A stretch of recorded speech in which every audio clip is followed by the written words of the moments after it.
Welcome to TSX Quarterly, the podcast that brings you publicly available earnings calls from companies listed on the Toronto Stock Exchange in one convenient location.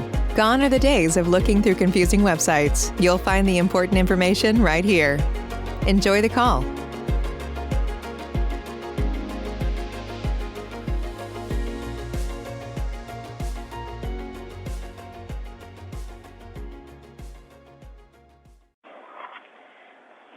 Good day, ladies and gentlemen. Welcome to the CAE second quarter conference call. Please be advised that the call is being recorded. I would now like to turn the meeting over to Andrew Arnovitz. You may now proceed. Good afternoon, everyone, and thank you for joining us today. Before we begin, I'd like to remind you that today's remarks, including management's outlook and answers to questions, contain forward-looking statements. These forward-looking statements represent our expectations as of today, November 11, 2021, and accordingly are subject to change. Such statements are based on assumptions that may not materialize and are subject to risks and uncertainties. Actual results may differ materially, and listeners are cautioned not to place undue reliance on these forward-looking statements. A description of the risks, factors, and assumptions that may affect future results is contained in CAE's annual MD&A, available on our corporate website and in our filings with the Canadian Securities Administrators on SEDAR and the U.S. Securities and Exchange Commission on EDGAR. On the call with me this afternoon are Marc Parent, CAE's President and Chief Executive Officer, and Sonia Branco, our Chief Financial Officer.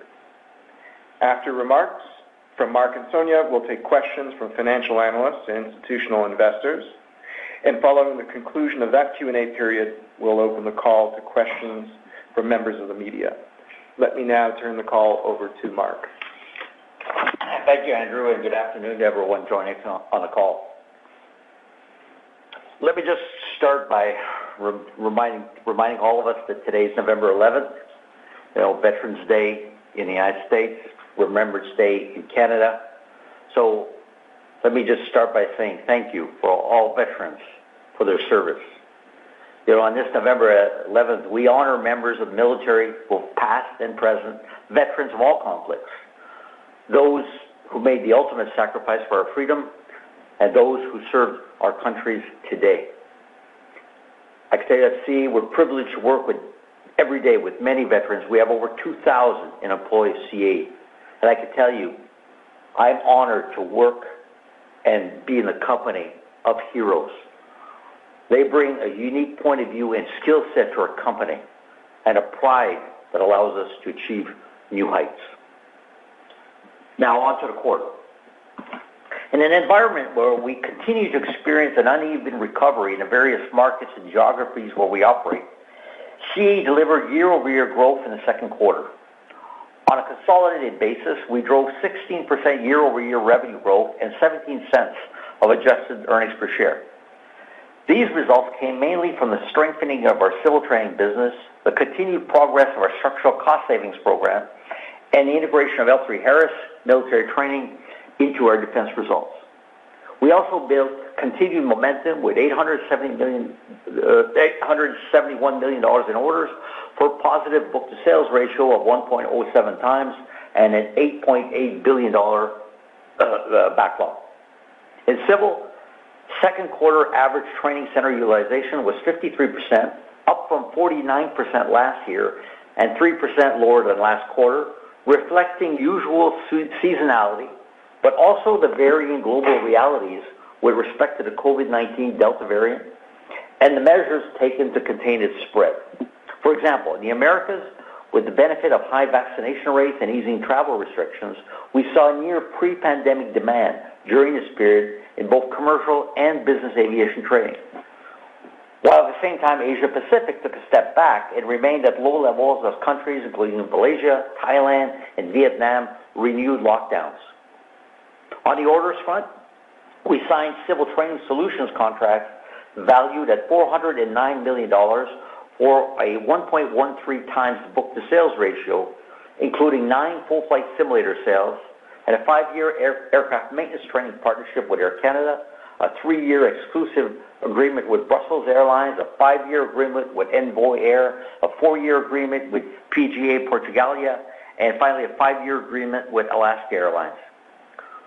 We also announced new partnerships and relationships, including a strategic partnership with Beta Technologies to design and develop a best-in-class pilot and maintenance technician program for the Alia eVTOL aircraft, as well as a relationship with Star Insurance Companies for a first-of-its-kind program that combines a rigorous training regimen and insurance for single-pilot jet owners. Additionally, Initech Execare Aviation Group has become the launch partner for CAE's innovative suite of digital services specific to the business aviation market.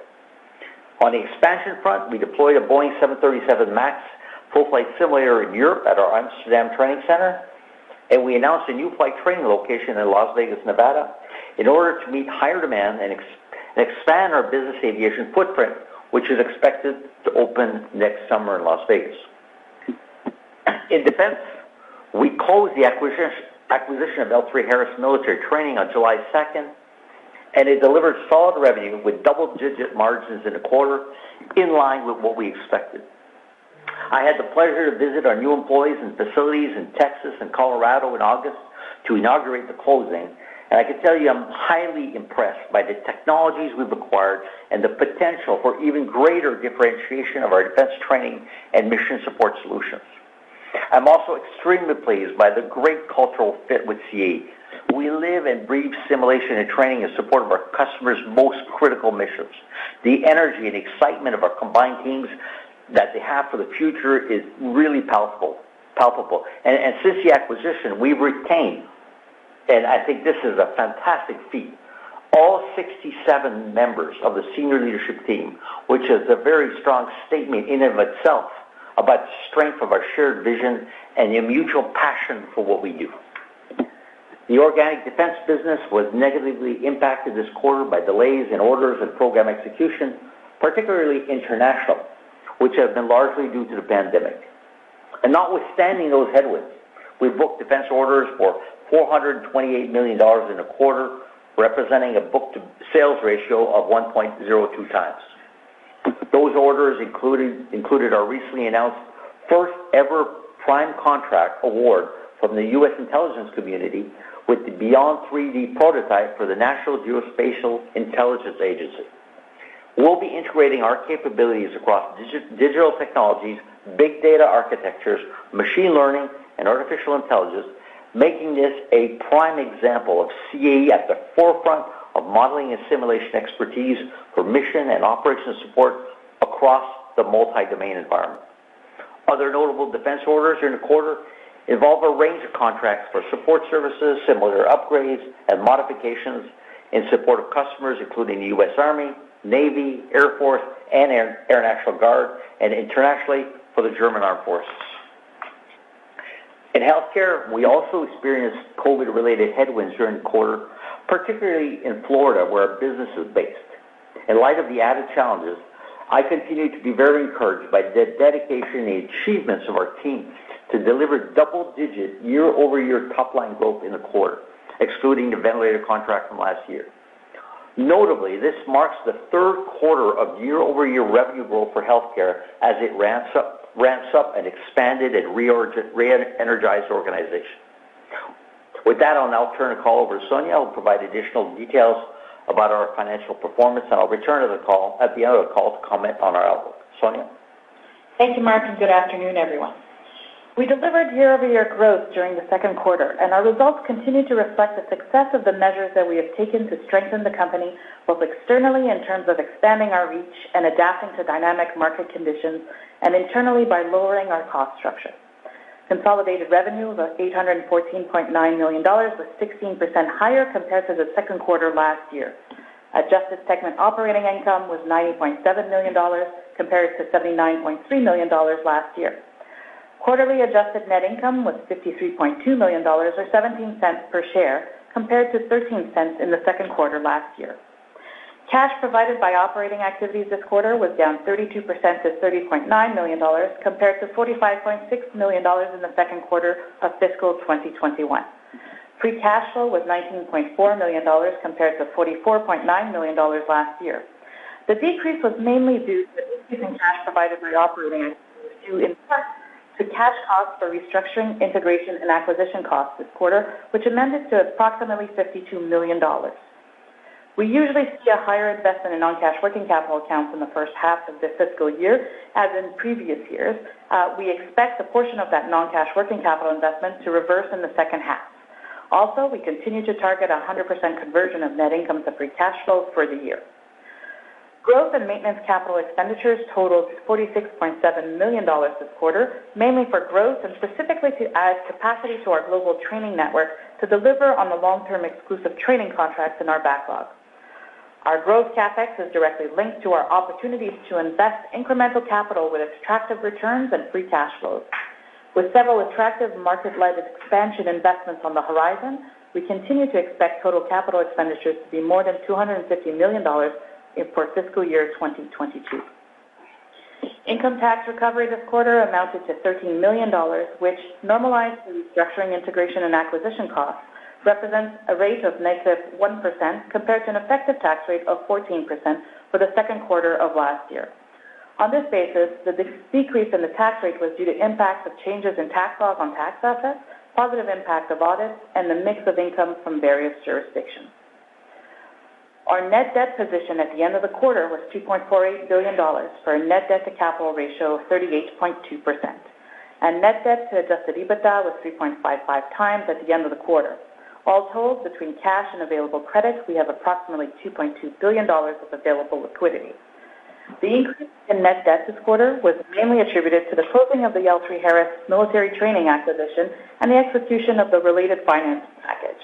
We see this increase flowing through to interest expense, which should continue at about this $35 million quarterly run rate going forward. Now turning to our segmented performance. In civil, second quarter revenue was stable compared to Q2 last year at $362.1 million, and adjusted segment operating income was up $13.4 million over the second quarter last year to $65.3 million for a margin of 18%. This was the result of higher training utilization in the Americas, offset by lower product revenues with a delivery of only 5 simulators this quarter compared with 10 last year and 11 last quarter. The lower simulator deliveries number this quarter was on plan, and we continue to expect to deliver north of 30 simulators for the year. Our ability to drive an 18% margin on just 53% training utilization shows the benefits of the higher mix in training and the solid progress we're making to ramp up our recurring cost savings initiatives. In defense, second quarter revenue of $417.9 million was up 38% over Q2 last year. This includes $135.1 million from the integration of the L3Harris military training in our financials. Adjusted segment operating income was $26.7 million, including $16.2 million from the acquisition, for a margin of 6.4%. On an organic basis, our defense business decreased this quarter, most acutely in terms of adjusted segment operating income, and as Mark pointed out, this was mainly driven by delays in product-related orders and program interruptions and delays, particularly internationally as COVID impacts persisted in several regions. Underlying the quarterly defense book-to-sales ratio of 1.02 times were international orders, which continued to lag at 0.75 times book-to-sales, and orders from the U.S., which were higher at 1.15 times. We closed the acquisition early, and synergies realized in the quarter were nominal. We are progressing well with integration efforts and are on track for the $35 to $45 million of total cost synergies by the end of year 2 following our closing of the transaction. And in healthcare, second quarter revenue was $34.9 million, up 17% excluding the ventilator contract last year. Adjusted segment operating loss was $1.3 million in the quarter compared to an income of $3.2 million in Q2 of last year. Segment operating income reflects growth in SG&A expenses in preparation for higher revenue growth and the impacts of the quarter related to the severe COVID conditions in Florida, which affected supply chain and limited the team's ability to execute on orders. With that, I will ask Mark to discuss the way forward. Thanks, Sonia. As we look to the period ahead, we're confident that we'll emerge from the pandemic a larger, more resilient, and more profitable CAE than ever before. I'm very confident of that. Until then, we must manage in an environment with disparate rates of recovery in our markets and the geographies where we operate. something that will likely continue to be a factor for several more quarters until a more uniform global recovery takes hold. We have additional reason for optimism with the reopening of the U.S. border this week to vaccinated international travelers and the latest news about the potential of antivirals to mitigate the effects of COVID-19. Ultimately, the slope of our recovery to pre-pandemic levels and beyond rests on the timing and rate at which border restrictions and quarantine measures around the world can safely be lifted. We certainly haven't been standing still waiting for the recovery to happen, and we've been focused on the things that we can control. Specifically, we've been getting stronger by playing offense in a downturn, and I'm very encouraged by everything that we've done to reinforce CAE's base over the last year and a half to expand our horizons for long-term sustainable growth. The pursuit of an expanded growth opportunities pipeline has so far netted CAE 9 accretive acquisitions, including the most recent announcement of our agreement to acquire Sabre's Air Center Airlines operations portfolio, a highly valuable suite of flight and crew management and optimization software solutions designed to enable airlines to operate their businesses with efficiency and precision. And we've continued to secure highly attractive opportunities to deploy organic growth capital, including our recent expansion of business aviation training in Las Vegas, Nevada. And at the same time, as expanding CAE's reach externally, we're substantially lowering our cost structure and achieving even greater levels of operational excellence. In fact, we're on track to reach a run rate of $65 to $70 million of annual recurring cost savings by the start of the next fiscal year in April 2022. In civil, a greater desire by airlines to entrust CAE with their critical training and digital operational support and crew management needs, higher expected pilot demand, and strong growth in business jet travel are enduring positives underpinning a secular growth market. There's considerable pent-up demand for commercial passenger air travel, and once unleashed, drives higher flight activity and training demand. We're seeing this chain of events manifest itself already in the Americas, where we're experiencing a near total recovery in training utilization and a strengthening pipeline of full-flight simulator order activity. We believe that this provides a blueprint for what a broader global recovery in air travel should look like.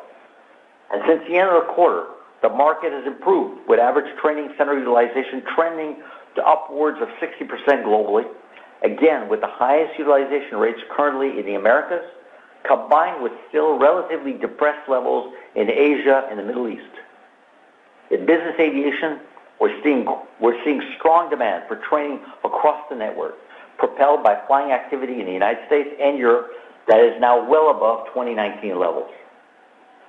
The uneven nature of the global recovery is likely to persist for a while, but we're ultimately in an excellent position to benefit from the multi-year cyclical market recovery that's currently underway.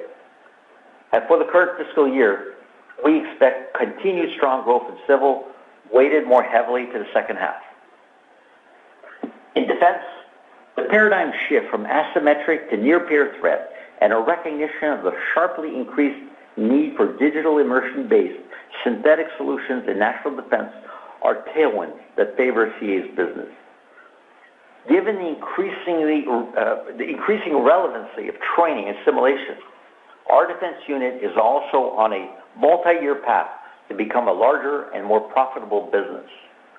We're currently focused on the successful integration of L3Harris's military training business and expect to fully realize the $35 million to $45 million of cost synergies that we laid out by fiscal year 2024. Defense is now more closely aligned with our defense customers' utmost priorities and is established as the world's leading platform-agnostic global training and simulation defense pure-play business. This is expected to bring increased potential to capture business around the world, accelerated with expanded capability and customer set that we now possess. The pandemic has made international opportunities slower to materialize in the current environment, but this headwind is temporary, and we have a strong pipeline with some $6.5 billion of bids and proposals pending customer decisions.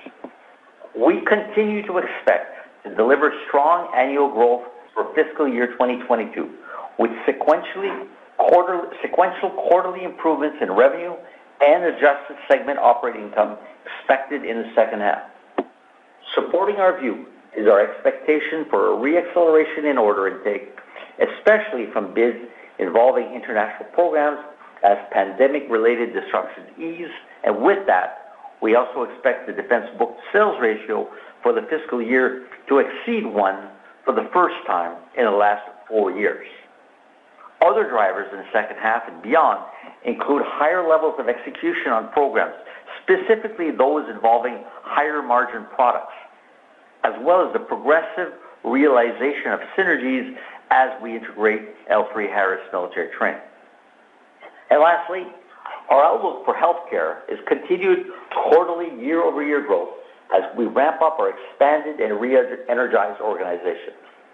Over the long term, we believe healthcare is on track to become a sustainably material and profitable business, and for the current fiscal year, we project double-digit growth compared to last year, excluding the ventilator contract. In summary, while there's no doubt that COVID-related impacts continue to affect all of our business units, we increasingly see a clearer path to recovery and a larger, more resilient, and more profitable CAE in the future.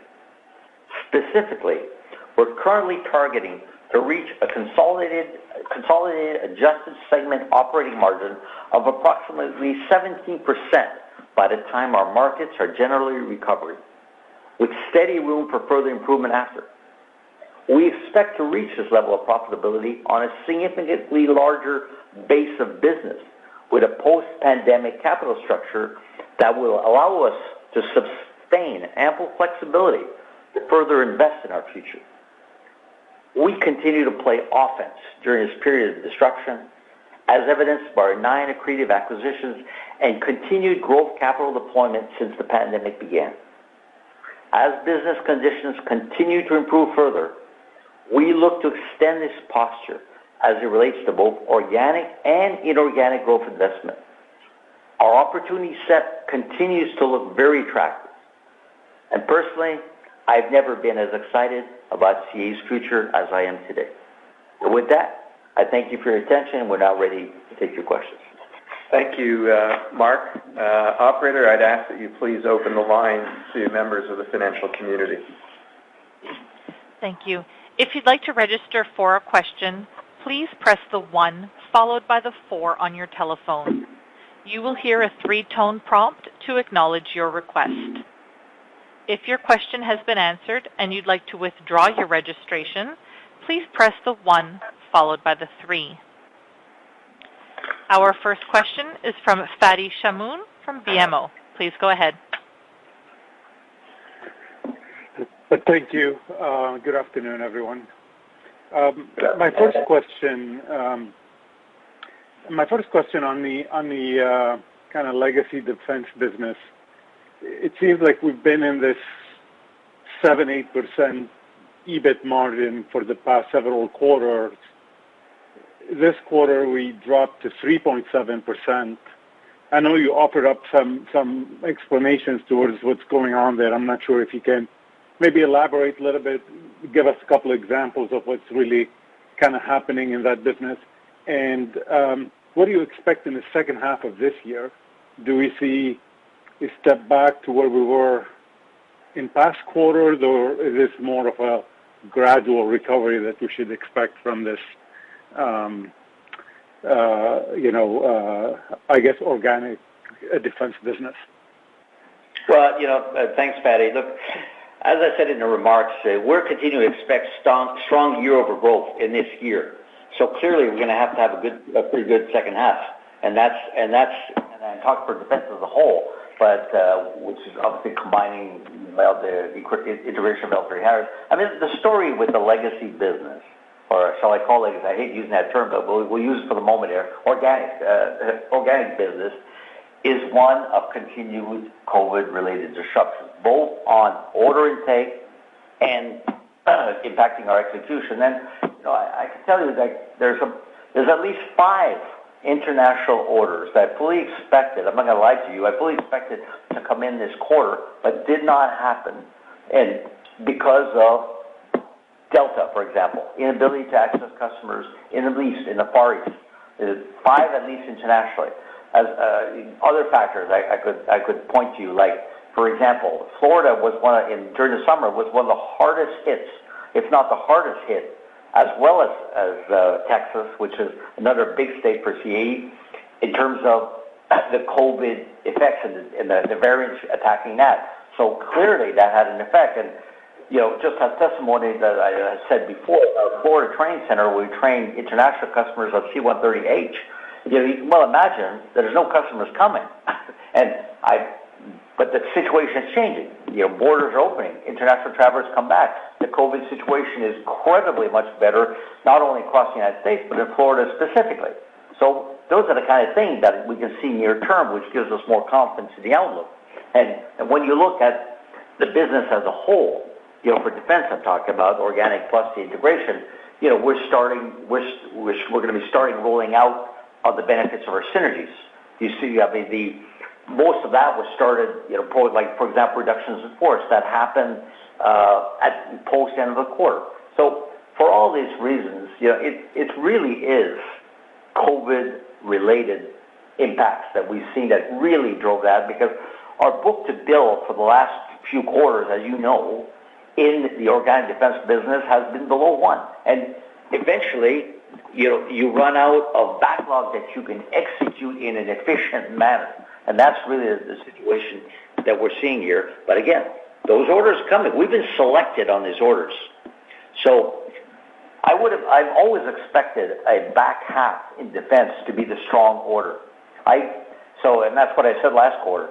But we've lost, because of COVID, we've lost some that I would have liked to have gotten in the second quarter, no doubt. But it doesn't change my view of the full year.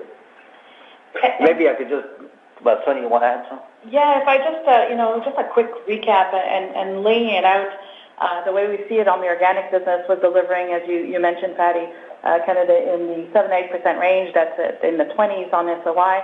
And then, so as Mark explained, as we see those delayed orders ramp back up, as we advance the programs that we do have in backlog that has been disturbed by COVID, either interrupted or fully stopped, some in the Middle East. So as those ramp back up, as the pandemic-related disruptions ease, then you layer on the contribution of the acquisition as well as starting to ramp up the synergies. That will take us to the 30s and 40s in the upcoming quarters. Okay. So that comment 30s, 40s, you're talking about SOI in dollar terms, right? Yeah, SOI. Okay. That's helpful. The other question I wanted to ask is on the leverage, the M&A, and the opportunities you're seeing. You're up to 3.55. Probably go up a little bit with this Sabre acquisition closing in a couple of quarters. How comfortable are you with this type of leverage, given the pipeline of maybe opportunities you're seeing at this point? Is M&A in the back burner now until you kind of get this profitability level back to delever the balance sheet, or how are you kind of thinking about this leverage level, given the pipeline of acquisition and the opportunities you're seeing? Well, I'll start out with I'm very comfortable. So the quarter closed at 38% net debt to cap, 3.55 times net debt to adjusted EBITDA, with all the financing related to the L3Harris military training acquisition. And with the expected closing of the Air Center operations, probably in our Q4, we'll be using our existing liquidity, which will drive our net debt to cap higher, probably a little above the 40%. But we're expecting quick deleveraging in the next fiscal year with the highly cash-generative business, organic business, and the cash flow accretiveness of this new acquisition. Now, you'll remember all the previous capital raises that we did in FY21, and that was exactly to provide the flexibility to support the organic and the inorganic growth opportunities that we saw.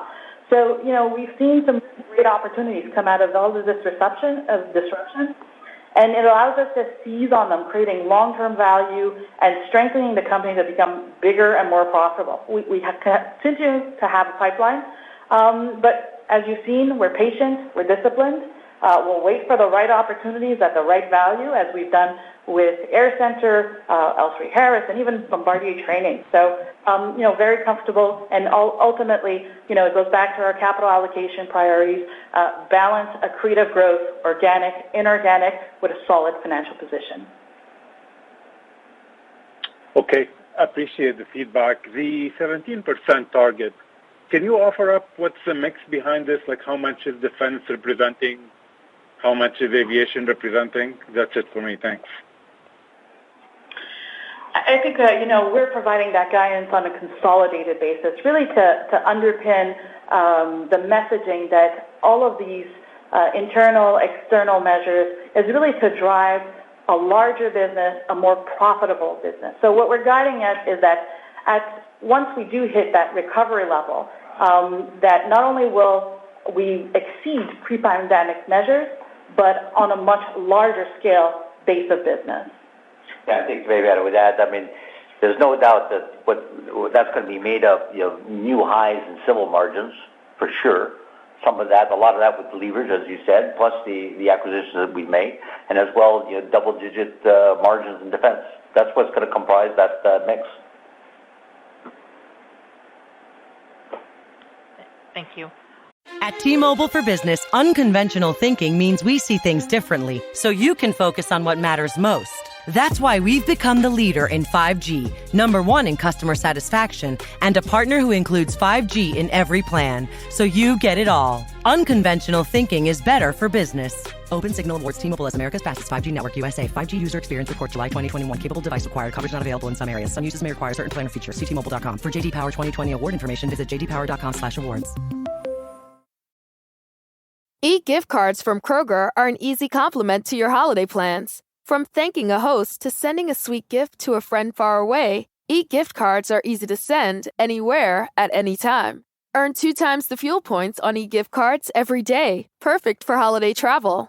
Just visit giftcards.kroger.com/gifting and then choose gift cards from hundreds of your favorite stores, restaurants, and brands. Restrictions apply. Visit giftcards.kroger.com/gifting to learn more.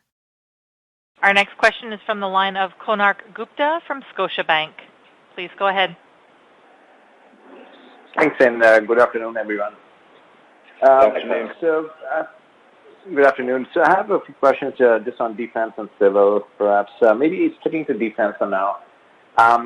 If I look back when you acquired L3Harris, I think it was $500 million US, I think, to revenue business or so annually. And what you did in the second quarter obviously was below that run rate. So I'm kind of wondering if there was some sort of a transitionary impact in Q2 where we will see probably more contribution from L3Harris going forward as you integrate them.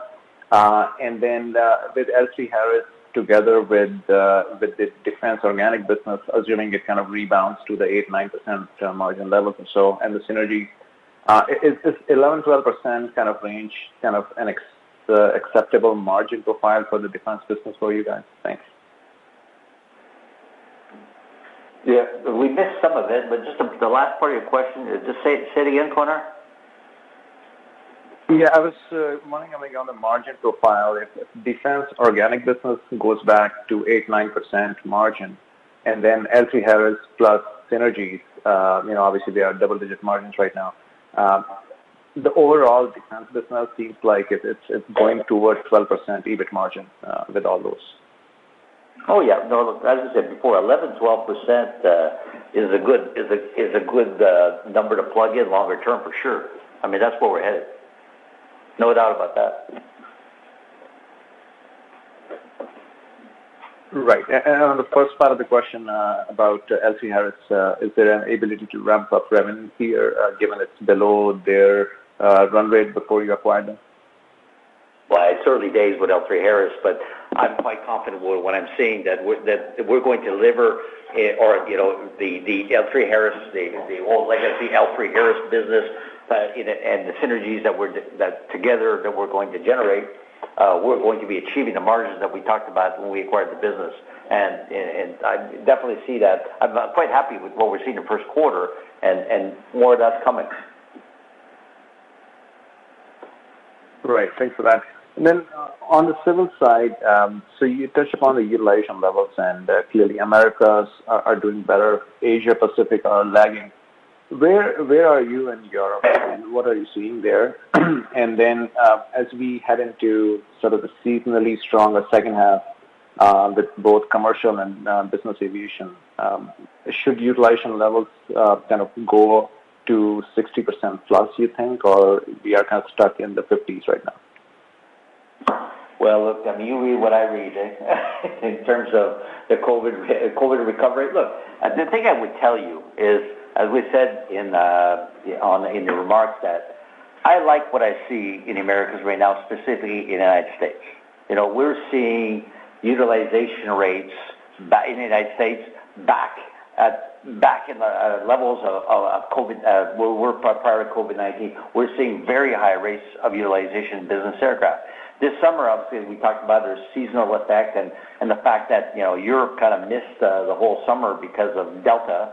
But going forward, look, to me, utilization rates are very much correlated by vaccination rates.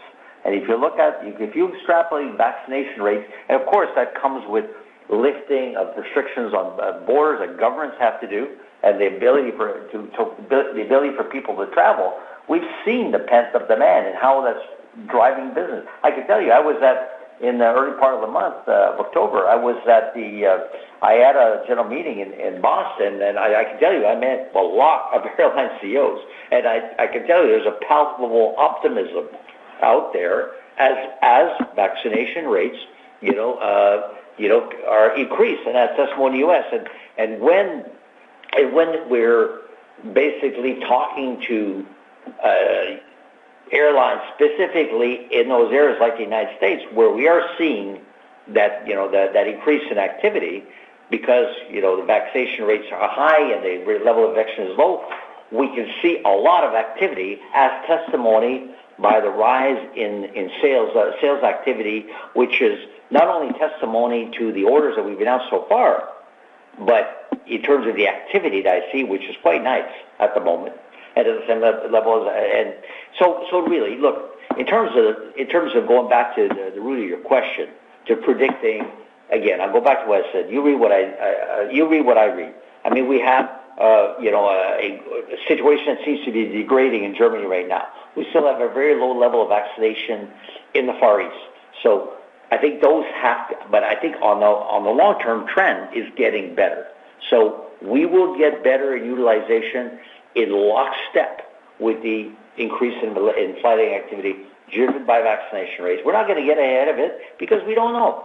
We don't know. I mean, in the end, if you look at, there's a wide variety of estimates out there. Since the beginning, we said, well, look, we'll follow the IATA forecast of what that seems to still be a pretty, good one. Although I would tell you, I think the U.S. has beat that. As soon as vaccination rates pull up. So long answer to your question, but coming back to say is, all I can say is when we do come across it, when the traffic does come back, which it will, with all the actions that we've taken, I'm extremely confident that we're going to be a much bigger, a much stronger, and a much more profitable business. And that's where we're headed. Right, and that makes sense. If I can just follow up on the comment you mentioned about the airline CEOs being optimistic. A lot of airlines have come out recently saying they are scrambling for pilots. This is kind of counterintuitive. I'm like, the industry lost a lot of pilots. So do you know what's happening there? Are people not willing to train as pilots here? Is that where the shortage is coming from? Or there's not enough supply to train pilots as much as the airlines want? Well, I think I've said before, there's no doubt in my mind that there was a pilot shortage before the pandemic, and there's going to be a pilot shortage after. We're part of the solution to that problem.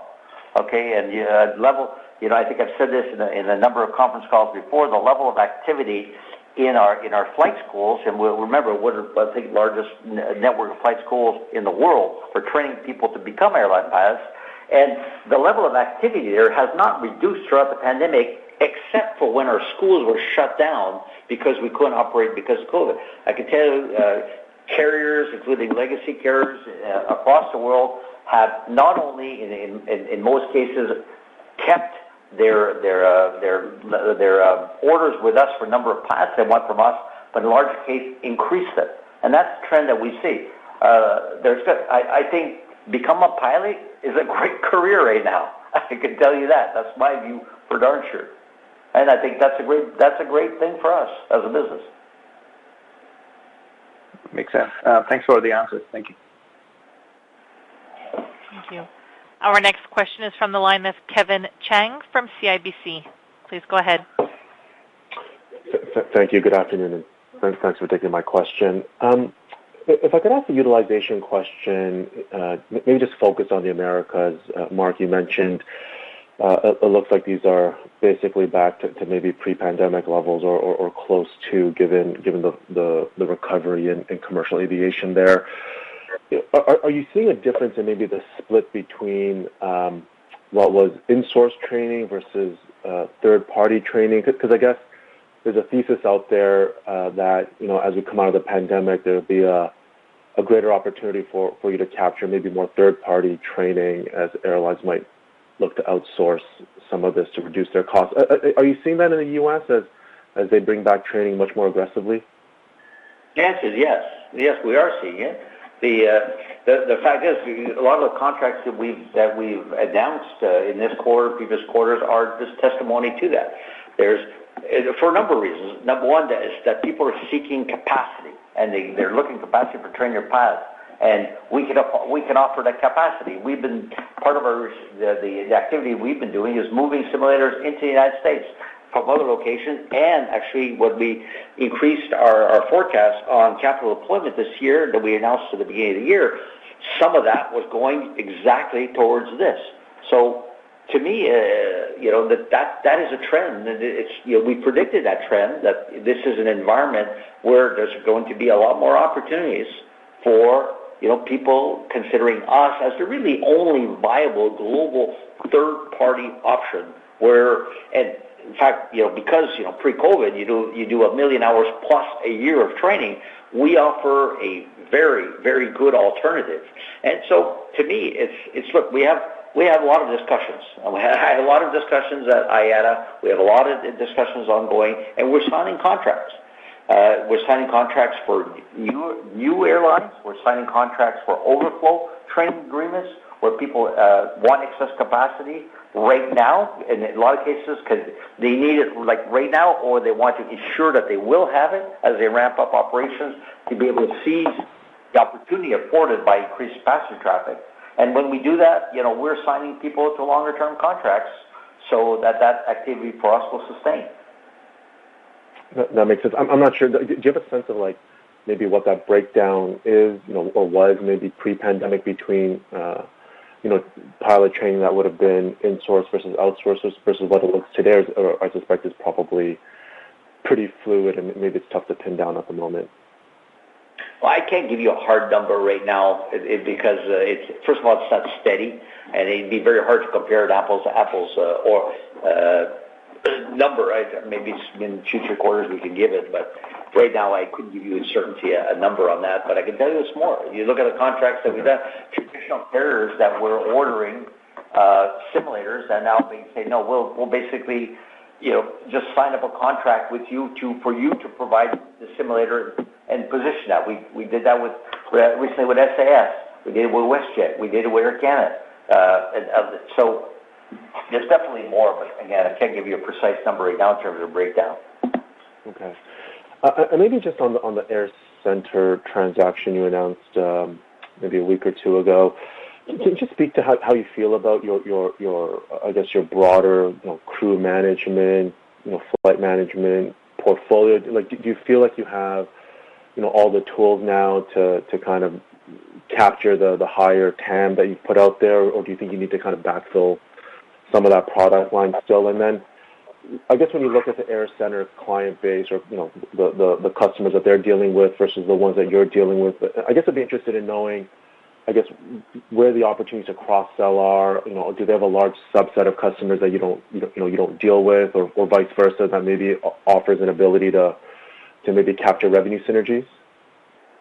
Well, all of that. I think, to me, I'm extremely excited about this acquisition. As I said, when we first acquired in our press release.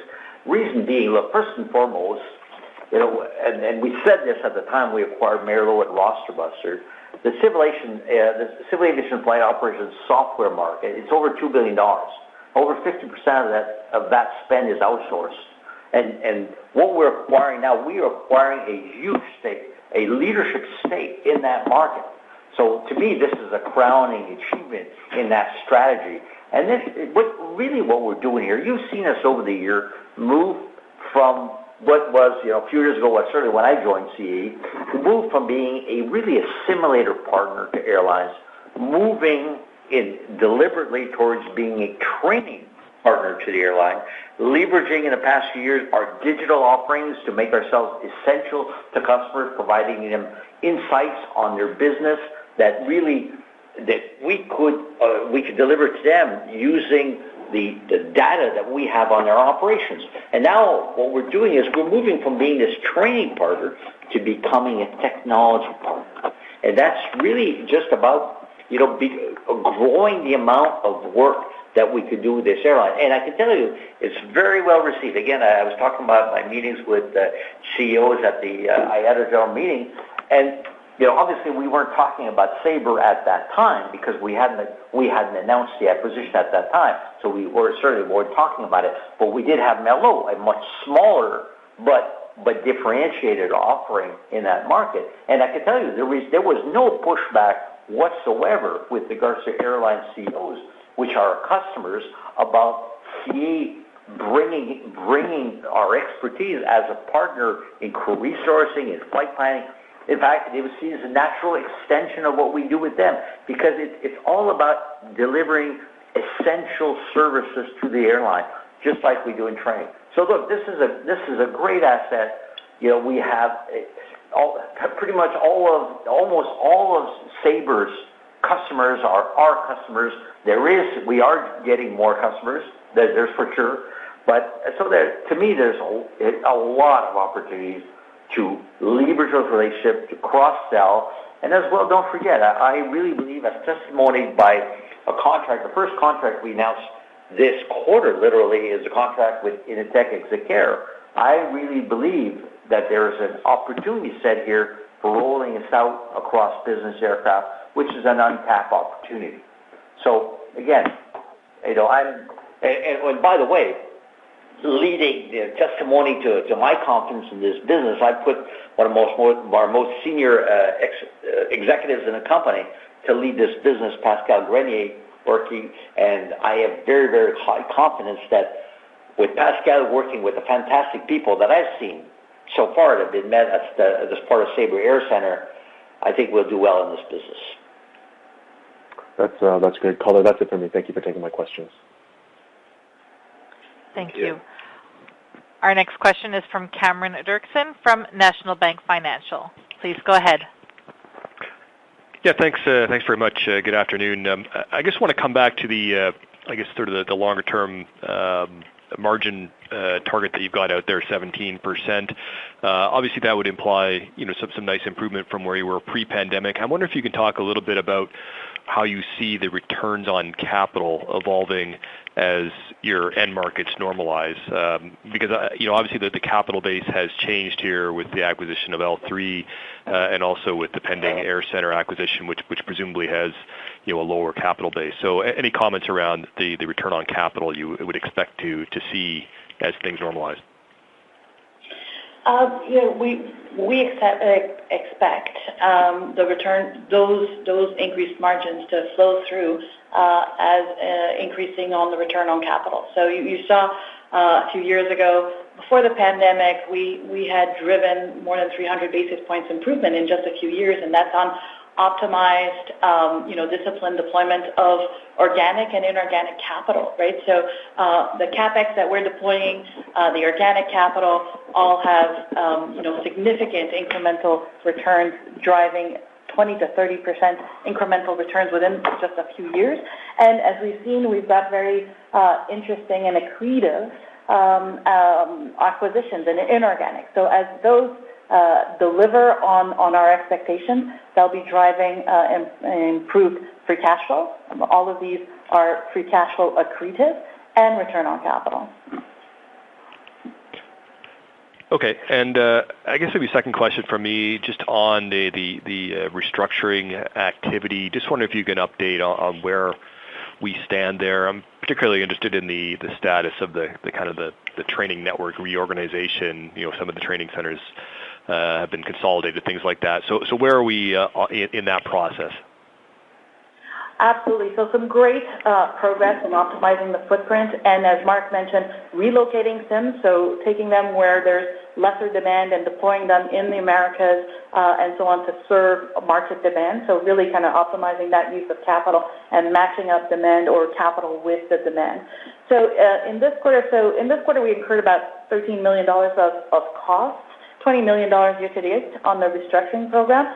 And ultimately, this quarter, we did finalize some additional UK consolidation. So the UK is pretty much done, and we've got the bulk done. However, a couple of remaining consolidations in Europe and in South America that we'll see closing out in Q4. But we already are seeing significant amount of savings. So you've seen that in the quarter with a really good step up on the savings on a year-to-date basis and in the quarter, and you see that on the civil margin, right? So what I'll note is that despite the timing of the delivery revenue on the products because of the lower deliveries, the SOI margin expanded to 18%. So that was the impact of the higher training revenue with a utilization of only 53%, and really highlights the great progress on the structural cost savings that were delivered in the quarter. Okay, and would, I guess, the consolidation activity and the moving of simulators into the U.S., as you mentioned, would that have had a negative impact on the utilization rate in the quarter? Well, absolutely. When you're moving a simulator, you turn it down, and it takes a few months to bring it down, to move it, and then to start it back up. So that does have some noise in the utilization metric, yeah. Okay, perfect. That was it for me. Thanks very much.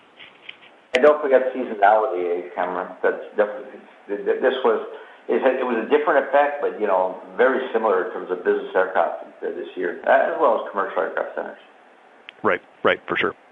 Thanks. Thank you. Our next question is from Noah Poponak from Goldman Sachs. Please go ahead. Hi, good afternoon, everybody. Good afternoon. Mark, I'm struggling a little bit to follow the explanation of the utilization rate and the attribution to the geographic difference. Because if I look at the progression in the utilization rate, it made it to this kind of approximate 50% level for the first time in the September 2020 quarter. And since then, global ASMs have nearly doubled. And I understand you have the different geographic exposures with the weighting to Europe, then Asia Pacific, then North America, and that North America has been strongest. But, seat miles flown in Europe in that period of time have also almost doubled. They've grown a lot in Asia Pacific. I think your simulator network is more exposed to narrow body than wide body. So I'm just not following. Like I understand you have these exposures outside of North America, but there've been decent recoveries there. And if I just take a sort of weighted average of those geographies relative to your exposure, it doesn't really explain that utilization rate being flat. Can you help me square that circle? Well, I wish I had a model that was that simple, to be honest. It's really, you can't take a weighted average to look at our business just because the number of training centers that we have across the world. I mean, in the end of the day, and don't forget that when if you look at Europe, what you're talking about there, when people are flying a lot, they're not training a lot. And so and that's why we always have a seasonal dip in the quarter. So really, what you get the big training activity is when they're preparing their when you have a steady state. I'm talking about they're preparing their crews, making sure that they can ramp up. I mean, what we see right now is that we have utilization rates currently in the Americas that are in the mid-70s range, that some days higher. And we following by Europe, which has been approaching 60s, and in Asia and Middle East, which is still at pretty depressed levels. I mean, it's a fact. It's also moving to around 50%. So, but I can't stop that. And the fact that it's really, except for the United States, which is pretty darn, like I said, recovered to pre-pandemic levels. You just can't take a weighted average as a perfect correlation to ASM. You just can't.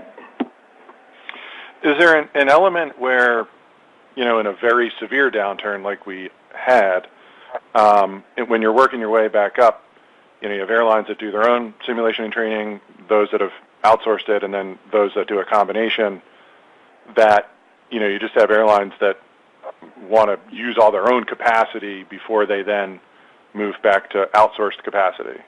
Is that an input? Well, no, absolutely. Okay. People do that. They would do that, but I would tell you, though, that people that have all that capacity, in the end of the day, that they still have to drive a lot of pilot demand. Where those areas that they have to ramp up, like the United States, they have to ramp up a huge amount of pilot in a short amount of time. Now, that's been somewhat mitigated in the Americas by the fact that because of the government support, they haven't, by and large, reduced the level of activity to a depressed level. So they had, if you like, some power that to not get into that situation. But even with that, as testimony by higher levels of simulator sales, so far this year, and the activity level I see on full flight simulators makes me pretty darn optimistic, and that as well. I would basically correlate that with all the conversations I have specifically with CEOs of airlines across the world, which is really what gives me the confidence that what I'm seeing in the United States is a blueprint for what's going to happen elsewhere. That's the confidence of that. That makes sense. And then just last one, can you square us up on where your business jet revenues and margins are at this point on a run rate basis compared to pre-pandemic? They're high. Are they above pre-pandemic? They're high.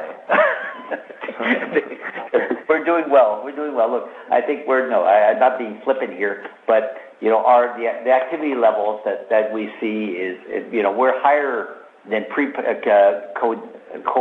COVID levels in the Americas. Certainly, we are right now, and I think we're doing well in terms of. Now, I don't think I want to get too much ahead of that prediction, except that that's factored into the outlook that we give with regard to our margin going forward. And it's no surprise that you wouldn't be. It's a question of leverage. We're throwing more level of training activity at a quasi-fixed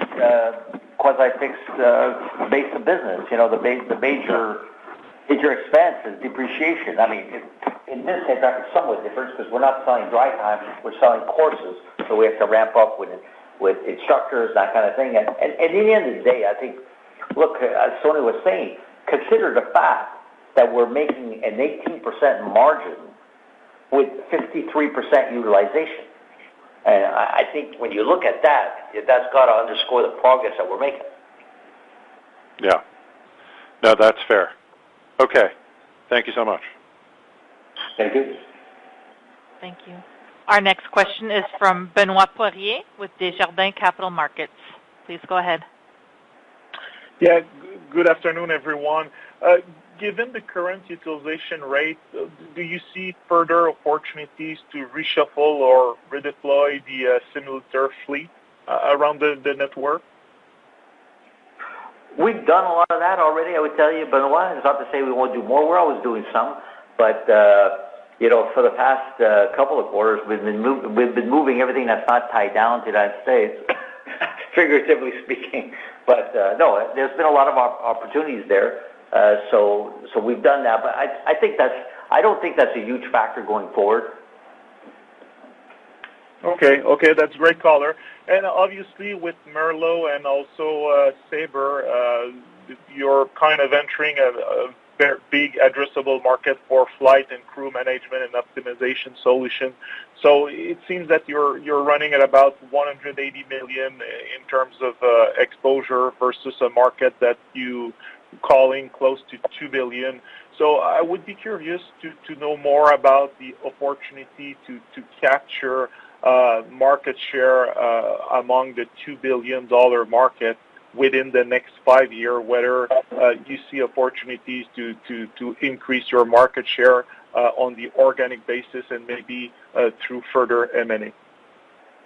Look, I think it's too early to talk about that, Benoit. I would tell you I'm very confident in the business, as I said. But our first order of business is to transition the business. I mean, as you will well know, this is a business that is extremely critical to the airlines day to day, just like training is, even perhaps even more.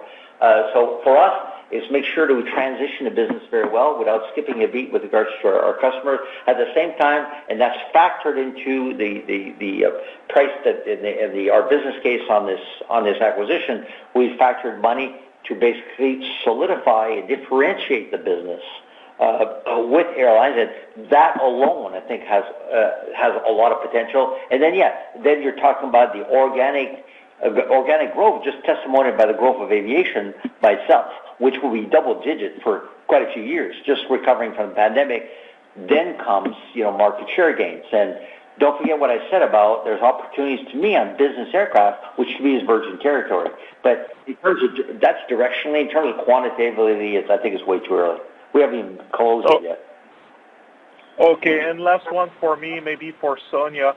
In terms of net debt EBITDA, from the 4 times post the Sabre acquisition, what about the timing to get back to 2.5 times? And assuming there are still further M&A opportunities on the horizon, what would be kind of the max level you would feel comfortable with? Listen, we always balance a solid balance sheet with these accretive investments. And so, the timing of whether it's organic or inorganic investments will drive some of that. So, we're at investment grade profile, and that's where we stay comfortable, which is in the 35 to 45% net debt to cap. So what I'll say is, we expect it to go a little higher in Q4 and then to deliver quickly as we generate cash. Generate cash out of these new acquisitions, and as our EBITDA ramps up quickly, and so drives an improved net debt net debt to EBITDA ratio. Okay, thanks for the time. Thank you. Operator, I see we've run a little longer than usual here. I think we'd like to use the last few minutes, if we can, to open the line to members of the media, should there be any questions from media. Certainly. As a reminder, if you'd like to register for a question, please press the 1 followed by the 4.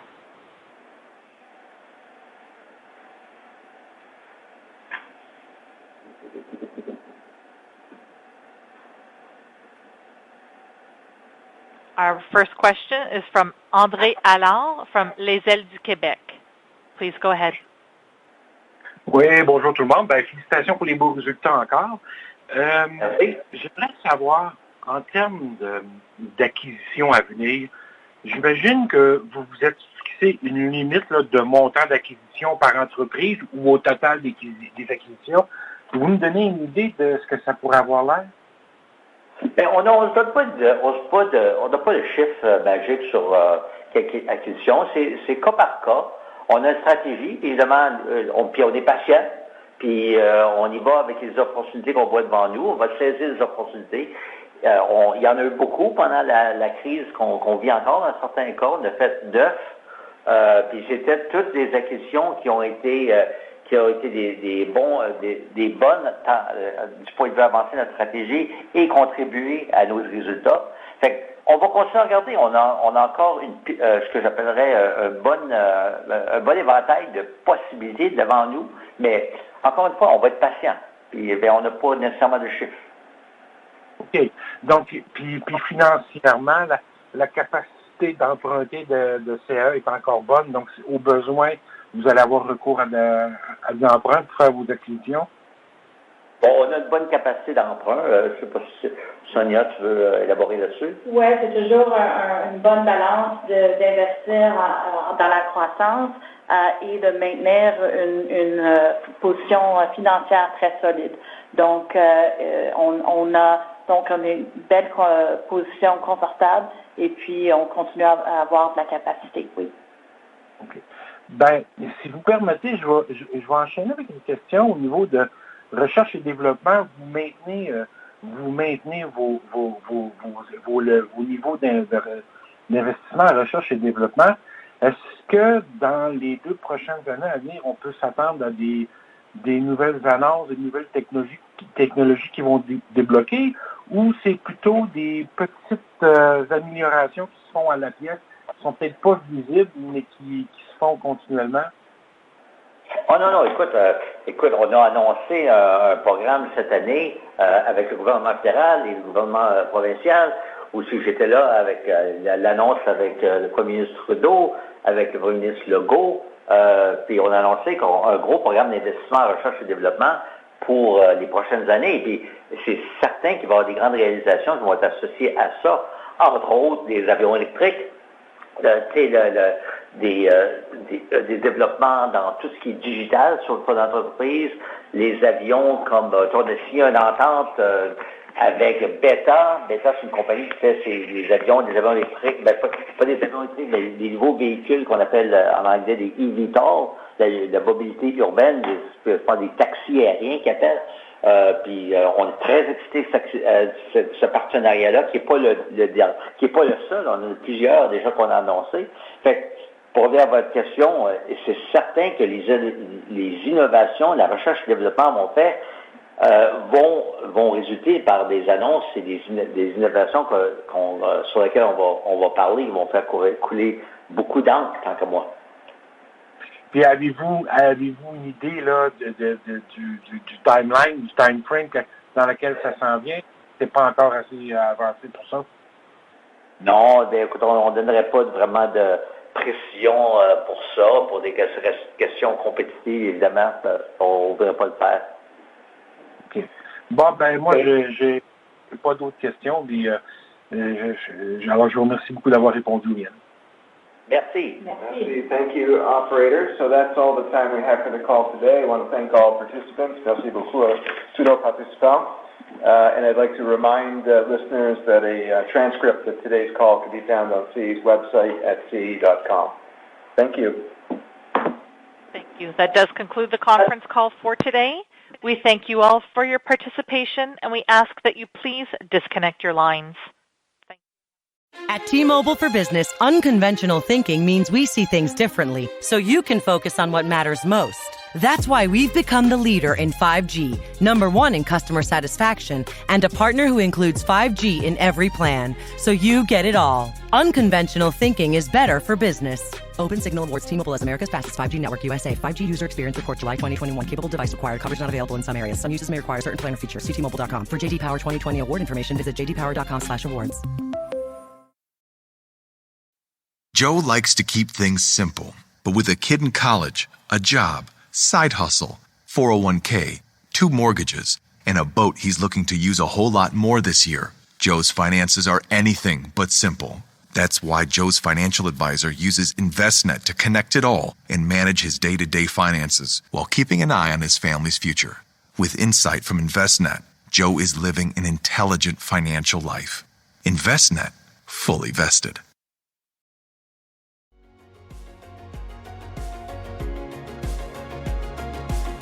Thank you for listening to TSX Quarterly. If you enjoyed the cast, remember to leave a good rating. And remember, for any additional inquiries, please consult the company's investor relations section on their website.